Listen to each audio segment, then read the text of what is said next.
और अब सीधे चलते हैं दिल्ली, जहां राष्ट्रपति रामनाथ कोविंद देश की जनता को संबोधित कर रहे हैं। इन प्रयासों से हमने वैश्विक महामारी की विकरालता पर नियंत्रण रखने और बहुत बड़ी संख्या में लोगों के जीवन की रक्षा करने में सफलता प्राप्त की है। यह पूरे विश्व के सामने एक अनुकरणीय उदाहरण है।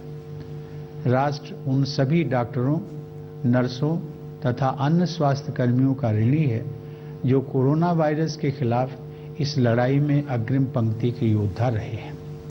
दुर्भाग्यवश उनमें से अनेक योद्धाओं ने इस महामारी का मुकाबला करते हुए अपने जीवन का बलिदान दिया। ये हमारे राष्ट्र के आदर्श सेवा योद्धा हैं। इन कोरोना योद्धाओं की जितनी भी सराहना की जाए वह कम है। ये सभी योद्धा अपने कर्तव्य की सीमाओं से ऊपर उठकर लोगों की जान बचाते हैं और आवश्यक सेवाओं की उपलब्धता सुनिश्चित करते हैं। ऐसे डॉक्टर, स्वास्थ्यकर्मी, आपदा प्रबंधन दलों के सदस्य, पुलिसकर्मी, सफाई कर्मचारी, डिलीवरी स्टाफ, परिवहन, रेल और विमानन कर्मी, विभिन्न सेवा प्रदाता, सरकारी कर्मचारी, समाज सेवी संगठन और उदार नागरिक अपने साहस तथा निस्वार्थ सेवा के प्रेरक उदाहरण प्रस्तुत कर रहे हैं।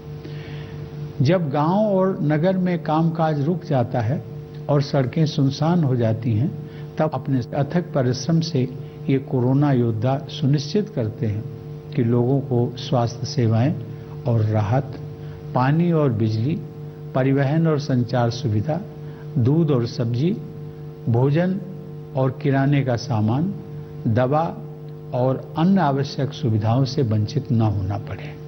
ये अपनी जान को भारी जोखिम में डालते हैं ताकि हम सब इस महामारी से सुरक्षित रहें और हमारा जीवन तथा आजीविका दोनों चलती रहे। इसी दौरान पश्चिम बंगाल और उड़ीसा में आए अम्फान चक्रवात ने भारी नुकसान पहुंचाया, जिससे हमारी चुनौतियां और बढ़ गईं। इस आपदा के दौरान जानमाल की क्षति को कम करने में आपदा प्रबंधन दलों, केंद्र और राज्य की एजेंसियों तथा सजग नागरिकों के एकजुट प्रयासों से काफी मदद मिली।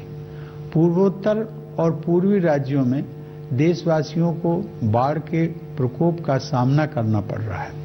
इस तरह की आपदाओं के बीच समाज के सभी वर्गों के लोग एकजुट होकर संकटग्रस्त लोगों की मदद करने के लिए आगे आ रहे हैं। प्यारे देशवासियों, इस महामारी का सबसे कठोर प्रहार गरीबों और रोजाना आजीविका कमाने वालों पर हुआ है।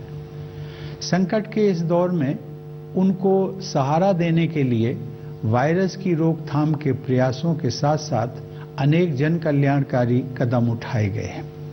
प्रधानमंत्री गरीब कल्याण योजना की शुरुआत करके सरकार ने करोड़ों लोगों को आजीविका दी है ताकि महामारी के कारण नौकरी गंवाने, एक जगह से दूसरी जगह जाने तथा जीवन के अस्त व्यस्त होने के कष्ट को कम किया जा सके। लोगों की मदद के लिए सरकार अनेक कदम उठा रही है। इन प्रयासों में कारपोरेट सेक्टर, सिविल सोसाइटी और नागरिकों का भरपूर सहयोग मिल रहा है। किसी भी परिवार को भूखा न रहना पड़े, इसके लिए जरूरतमंद लोगों को मुफ्त अनाज दिया जा रहा है। मुफ्त अनाज उपलब्ध कराने के दुनिया के सबसे बड़े इस अभियान को नवंबर 2020 तक बढ़ा दिया गया। इस अभियान से हर महीने लगभग 80 करोड़ लोगों को राशन मिलना सुनिश्चित किया गया है।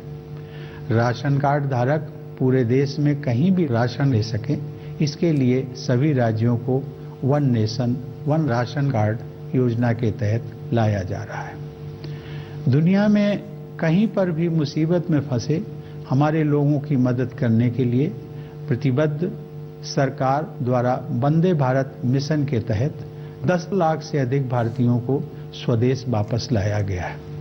भारतीय रेल द्वारा इस चुनौतीपूर्ण समय में ट्रेन सेवाएं चलाकर वस्तुओं तथा लोगों के आवागमन को संभव किया गया है।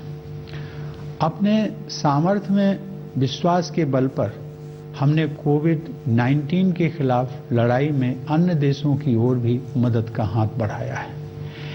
अन्य देशों के अनुरोध पर दवाओं की आपूर्ति करके हमने एक बार फिर यह सिद्ध किया है कि भारत संकट की घड़ी में विश्व समुदाय के साथ खड़ा रहता है।